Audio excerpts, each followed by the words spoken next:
Hi guys, welcome to Creek Chat with Venkatesh. Huge disappointment for Sunrisers and big relief for Gujarat Titans. Match number 12లో Gujarat Titans Sunrisers పైన ఈజీగానే గెలిచింది. Last match వాళ్ళు చెన్నై చేతిలో చిత్తుగా ఓడిపోయారు. 60 రన్స్ పైగా తేడాతో ఓడిపోయారు. ఆ తర్వాత హోమ్ గ్రౌండ్లో వాళ్ళు సాధించిన విజయం వాళ్ళకి చాలా కాన్ఫిడెన్స్ ఇస్తుంది. ఎందుకంటే లాస్ట్ మ్యాచ్లో వాళ్ళు పూర్తిగా బ్యాటింగ్లో బౌలింగ్లో అన్నింటిలో కూడా చాలా పూర్గా కనిపించారు. కానీ మళ్ళీ వాళ్ళ బౌలర్స్ ముఖ్యంగా బాగా పుంజుకున్నారు. దాంట్లో Sunrisers which is in great form. Last match వాళ్ళు ఆడిన తర్వాత మిగతా టీంలన్నీ వాళ్ళని చూస్తే భయపడే పరిస్థితి కనిపించింది. కానీ ఇక్కడ వాళ్ళు పిచ్ కూడా అలా అనుకూలంగా చేసుకున్నారు. ఎలాగైతే వరల్డ్ కప్ ఫైనల్కి స్లో పిచ్ చేసుకునేసరికి మన ఇండియన్ టీం అప్పటివరకు బాగా ఆడుతూ ఫైనల్లో చేతికి పడిందో అలాగే సన్రైజర్స్ కూడా స్లో పిచ్ మీద చేతులు ఎత్తేసారు. సో లాస్ట్ మ్యాచ్లో 277 రన్స్ చేశారు. అంతకుముందు ఈడెన్ గార్డెన్స్లో 200 పైగా రన్స్ చేశారు. కానీ ఇక్కడికి వచ్చేసరికి Sunrisers could muster only 162 runs, 162 runs మాత్రమే చేయగలిగారు తమ 20 ఓవర్స్లో. సో అది ఖచ్చితంగా ఒక 18 రన్స్ షార్ట్ అని చెప్పాలి. 180 చేస్తుంటే కొంత కాంపిటేటివ్ ఉండేది, 190 చేస్తుంటే గెలిచుండేవారు ఆ స్లో పిచ్ పైన. కానీ ఎప్పుడైతే 162 మాత్రమే చేయగలిగారో they could not win the match. అన్నిటికంటే ముఖ్యంగా మోహిత్ శర్మ బౌలింగ్ అద్భుతంగా మళ్ళీ ఒకసారి ఆ డెత్ బౌలింగ్లో is probably the best death bowler in the tournament thus far. ఇప్పటివరకు చూస్తే బెస్ట్ డెత్ బౌలర్ కనిపించాడు. అతనికి player of the match award కూడా ఇచ్చారు, వెల్ డిజర్వ్. అయితే నాకు రెండు టీమ్స్ మధ్య తేడా ఏం కనిపించిందంటే they had better spinners in Rashid Khan and Noor Ahmad. Sunrisers in fact played 3 spinners. Impact ప్లేయర్గా వాషింగ్టన్ సుందర్ని కూడా తీసుకొచ్చారు. Shahbaz was there, Markande was there, but they were not effective. స్పిన్నర్స్కి ఆ పిచ్ మీద హెల్ప్ ఉంది. Ball was gripping. అలాంటి పిచ్ పైన Gujarat spinners proved better than Sunrisers spinners. అది తేడా కనిపించింది. తర్వాత టాస్ గెలిచి ముందుగా బ్యాటింగ్ చేయడం అంటే హైండ్ సైట్లో మాట్లాడుతాం. మ్యాచ్ తర్వాత మనం మాట్లాడుతాం. నేను ప్రివ్యూలో కూడా చెప్పాను టాస్ గెలిచిన టీం బహుశా ముందుగా బ్యాటింగ్ చేయొచ్చు డే మ్యాచ్ కని చెప్పి. కానీ నాకేమనిపించిందంటే మనం ఇదే వెన్యూలో స్లో పిచ్ పైన ఇండియా ఫస్ట్ బ్యాటింగ్ చేసి వరల్డ్ కప్ ఫైనల్ ఓడిపోవడం చూసాం కదా. స్లో పిచ్ మీద ఫస్ట్ బ్యాటింగ్ చేసేటప్పుడు బ్యాట్ ఊపాల్సి ఉంటుంది. ఊపినప్పుడు కొన్నిసార్లు అవుట్ అవుతారు. మీకు ఎంత స్కోర్ బోర్డు మీద పెట్టాలి ఎలాంటి అవగాహన ఉండదు. దానివల్ల ఏమవుతుందంటే some times you try to play too many shots and get out.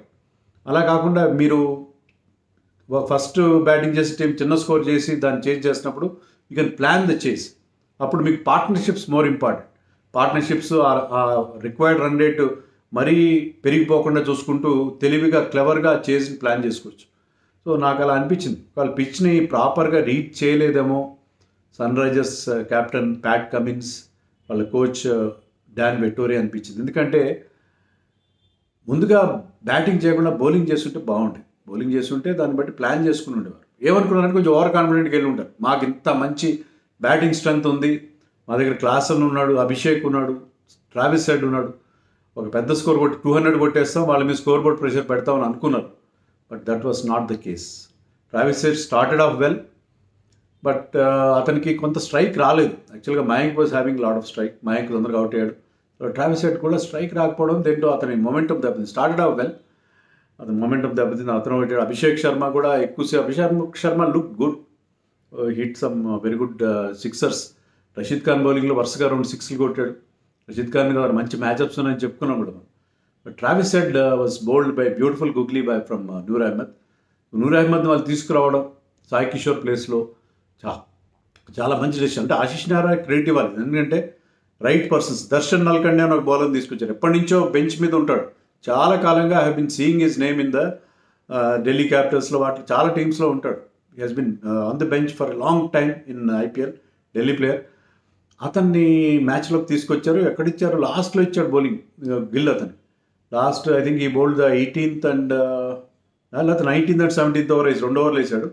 కొత్త బౌలర్, అతని గురించి పెద్దగా ఎవరు చూసి అతన్ని గురించి ఎలాంటి కంప్యూటర్ అనాలిసిస్ కూడా చేసి ఉండదు. అతను వస్తాడని ఎవరు ఎక్స్పెక్ట్ చేయరు. So by the time they try to measure him up, line him up, అతను స్పెల్ అయిపోయింది. సో ఈ considered just 18 runs in his 2 overs. So అది చాలా క్లెవర్ మూవ్ అని చెప్పాలి. దర్శన్ నల్కండే ఆడతారని ఎవరు అనుకోరు. సో ఇలాంటి భలే గమ్మత్తైన తనకున్న లిమిటెడ్ రిసోర్సెస్తో వాళ్ళు గమ్మత్తైన మార్పులు చేస్తున్నాడు. Noor Ahmad last year was a big success for Gujarat Titans. ఈసారి they try to play Sai Kishore and play foreign fast bowler. కానీ వాళ్ళు ఏమంటున్నారు, స్లో పిచ్ మీద స్పెన్సర్ జాన్సన్ ఎక్స్ట్రా పేస్ అవసరం లేదని. They have read the pitch very well. వాళ్ళు కావాలని చేయించున్నారు slow pitch. So Spencer Johnson extra pace ఇక్కడ అవసరం లేదు. So they dropped him and brought in Darshan Nalkande, ఒక Indian fast bowler, and Noor Ahmad for Sai Kishore. So Noor Ahmad మన కుల్దీప్ లాగా left arm chinaman bowler and he has got a very good googly. అది googly turns very short. అతను leg break అంటే googly బాగా ఆ గుగ్లీతో ప్లేయర్స్ని ఇబ్బంది పెడతాడు. అతను వేసే గుగ్లీలు చాలా ఎఫెక్టివ్గా ఉంటాయి. సో అది అతనుకున్న ప్రత్యేకత. So Noor Ahmad got that important breakthrough. And Mohit Sharma consumed Abhishek Sharma.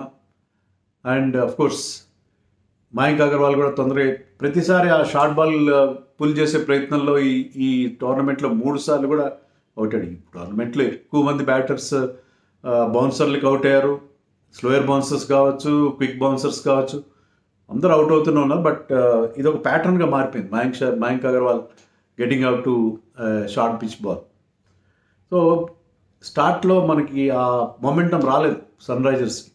తర్వాత అది కంటిన్యూ అయింది. క్లాసన్ వచ్చాడు, తన అగ్రెసివ్ ఇంటెంట్తో ఆడతాడు. Hit couple of big boundaries. But Rashid Khan had the better of him. Rashid Khan clean bowled చేశాడు, మరొక పెద్ద big heave, and he missed it and Rashid Khan castled him. So Rashid Khan ఆ ఇంపార్టెంట్ వికెట్ తీశాడు. నూర్ అహ్మద్ ట్రావిస్ హెడ్ని అవుట్ చేశాడు. అభిషేక్ శర్మని మోహిత్ అవుట్ చేశాడు. Markram scratching around. సో అందరూ టాప్ 6 ప్లేయర్స్ అనుకుంటా, షాబాజ్, సమాద్, అందరూ డబుల్ ఫిగర్స్కి వచ్చారు. అందరూ మోర్ దెన్ 15 చేశారు. బట్ ఎవ్వరు ఒక్కరికి కూడా కనీసం ఒక 30 కూడా చేయరు. 30-40 చేసి ఉంటే డిఫరెంట్గా ఉండే. అందరూ ఆ 20s 10sలోనే అయిపోయారు. దానివల్ల ఒక్కరైనా నిలబడి ఉంటే ఆ స్కోర్ ఇచ్చుండేది. Actually Samad was looking good. నేను I been criticizing Samad, but he did really well. He look in very good touch. ఈ మ్యాచ్లో నాకు చాలా ఇంప్రెసివ్గా అనిపించాడు. లాస్ట్ ఓవర్ అతనికి స్ట్రైక్ ఇవ్వాల్సింది, బట్ షాబాజ్ కలకత్తా మ్యాచ్లో లాగానే he was trying to play shorts by himself. అక్కడ ఏం చేయాలంటే టీమ్ ఇంట్రెస్ట్ చూసుకోవాలి. సింగిల్ తీసి because Samad was striking better. Shahbaz కూడా 19th ఓవర్లో 6 కొట్టాడు, కానీ Samad was looking in very good touch. అతనికి he was handling Mohit Sharma better. Mohit Sharma బౌలింగ్లో అతనికి ఇచ్చేసరికి షాబాజ్ అవుట్ అయిపోయాడు. తర్వాత వాషింగ్టన్ని ఇంపాక్ట్గా తీసుకొస్తే అతను కూడా ఫస్ట్ బాల్కి అవుట్ అయిపోయాడు. సో చివరిలో రావాల్సిన మొమెంటం రాలేదు. 162 దగ్గర ఎండ్ అయిపోయింది Sunrisers innings. Very very scratchy compared to a team which was looking the best batting side in the tournament. So disappointing. And చాలా క్లవర్గా తమ చేజ్ని కంటిన్యూ చేశారు. శుభ్మన్ గిల్ గ్రౌండ్లో అతను అద్భుతంగా ఆడతాడు కదా. అతను కొట్టే ఆ half push half drive shot ఉంటుంది, అది చాలా అద్భుతంగా ఉంటుంది. జస్ట్ అట్లా పంచ్ చేస్తాడు, అది బౌండరీకి వెళ్ళిపోద్ది. అది ఫస్ట్ ఓవర్లో చూసాం. వాజ్ లుకింగ్ గుడ్, కానీ అతను 30s దాటలేకపోయాడు. అండ్ ఎప్పటిలాగే వృద్ధిమాన్ సాహా క్విక్గా రన్స్ చేస్తాడు. అతను బాల్స్ వేస్ట్ చేయడు. చేసేవి 15-20 రన్స్ అయినా సరే క్విక్గా చేస్తాడు. అదే అక్కడ అతను చేశాడు. సో వాళ్ళిద్దరూ మంచి మొమెంటం అందించారు. Sai Sudarshan started off slowly, but later he picked up and he found a good partner in Miller. So Miller Sai Sudarshan కలిసి చివర తీసుకెళ్ళి, సాయి సుదర్శన్ లాస్ట్లో అవుట్ అయినా విజయ్ శంకర్ వచ్చాడు. అతను కూడా ఈ కపుల్ ఆఫ్ బౌండరీస్, ఒకటి లక్కీ, ఒకటి వాట్ ఎవర్. బట్ లాస్ట్లో వీళ్ళ స్పిన్నర్స్ అంత ఎఫెక్టివ్గా అనిపించింది. ఒకనొక particular I think it was 16th or 17th over bowled by Mayank Markande. ఆ ఓవర్లో వాషింగ్టన్కి ఇచ్చుంటే బాగుంది. వాషింగ్టన్ కొద్దిగా ఎక్స్పెన్సివ్ అవుతున్నాడు, కానీ ఇద్దరు లెఫ్ట్ హ్యాండర్స్ ఉన్నప్పుడు ఆ ఓవర్ ఇచ్చుండాల్సింది వాషింగ్టన్కి. బట్ మయాంక్ ఇవ్వడం 25 రన్స్ వచ్చాయి. అక్కడి నుంచి ప్రెషర్ పెట్టలేకపోయారు. అది కూడా ఒక టాక్టికల్ ఎర్రర్గా కనిపించింది. వాషింగ్టన్ సుందర్కి ఇచ్చుంటే ఆ ఓవర్ ఏమైనా బెటర్గా ఉండేది. అంతా మన హైండ్ సైడ్లో వాళ్ళు ఎలా anyway the target was not enough to put lot more pressure. Miller ఈ ఇటీవల కాలంలో గొప్ప ఫామ్లో లేడు, వేరే లీగ్స్లో కూడా. అతనికి చిన్న ఇంజరీ కన్సర్న్ కూడా కనిపించింది. Was unable to run fast, but still ఈ stayed till the end. So Miller the killer. అతను ఎలాగా మంచి ఫినిషర్గా వస్తాడు. రాహుల్ తెవాతి అవసరమే లేకపోయింది. సో ఈజీగా గుజరాత్ టైటన్స్ ఈ మ్యాచ్లో గెలిచేసింది సన్ రైజర్స్ పైన. సో సన్ రైజర్స్ చాలా లెసన్స్ నేర్చుకోవాలి. భువనేశ్వర్ని మనం అనుకున్నట్టుగానే 15th ఓవర్ లోపల కంప్లీట్ చేసేది Pat Cummins. So his figures were impressive. Pat Cummins back ఎండ్లో 10th ఓవర్ తర్వాత బౌలింగ్ వేసిన 10th నుంచి వేసాడు మొత్తం మీద. And he was effective with the slower once. But మిగతా బౌలర్స్ అందరూ కూడా డిసప్పాయింట్ చేశారు. మిగతా అందరూ జయదేవ్ నాట్కట్ కొన్ని గుడ్ డెలివరీస్ వేస్తాడు, అలాగే కొన్ని బౌండరీ బాల్స్ కూడా ఇస్తూనే ఉంటాడు. So Jayadev Unadkat once again disappointing. And spinners అందరూ కూడా షాబాజ్ కావచ్చు, Shahbaz got the first wicket, but he was expensive. Markande was expensive. Washington. So నాకు ఎక్కడో చూశాను నేను news, I don't know whether it is దాని కన్ఫర్మేషన్ మీకు లేకుండా చెప్పడం కరెక్ట్ కాదు. అసలంగా రూల్డ్ అవుట్ అంటున్నారు, నాకు తెలీదు. మీరు కామెంట్స్లో చెప్పండి నాకు. నిజంగా నేను మళ్ళీ ఎక్కడో నాకు జస్ట్ వాట్సాప్లోనే ఎక్కడ చూశాను. అసలంగా రూల్డ్ అవుట్ అయితే చాలా ఇబ్బంది ఉంటుంది సన్ రైజర్స్ బౌలింగ్ విషయంలో. ఒక గన్ బౌలర్ లేని పరిస్థితి. Bhuvneshwar is not picking up wickets. 3 మ్యాచ్లో ఒక్క వికెట్ కూడా రాలేదు. అండ్ న్యూ బాల్తో is not effective. And his pace is terribly down. Is bowling in the 120s. So ఇలాంటి సిచ్యుయేషన్లో కష్టంగా ఉంది బౌలింగ్ విషయంలో. Serious problem. బ్యాటింగ్తో మీరు అన్ని మ్యాచ్లు గెలవలేదు. సో సన్ రైజర్స్ ఏదో ఒకటి చేయాలి. ఎలాగైతే గుజరాత్ టైటన్స్ తమ లిమిటెడ్ రిసోర్సెస్తో they come up with new ideas. They have to think out of the box అని అనిపిస్తుంది. మీరేమనుకుంటున్నారు? కామెంట్స్లో చెప్పండి.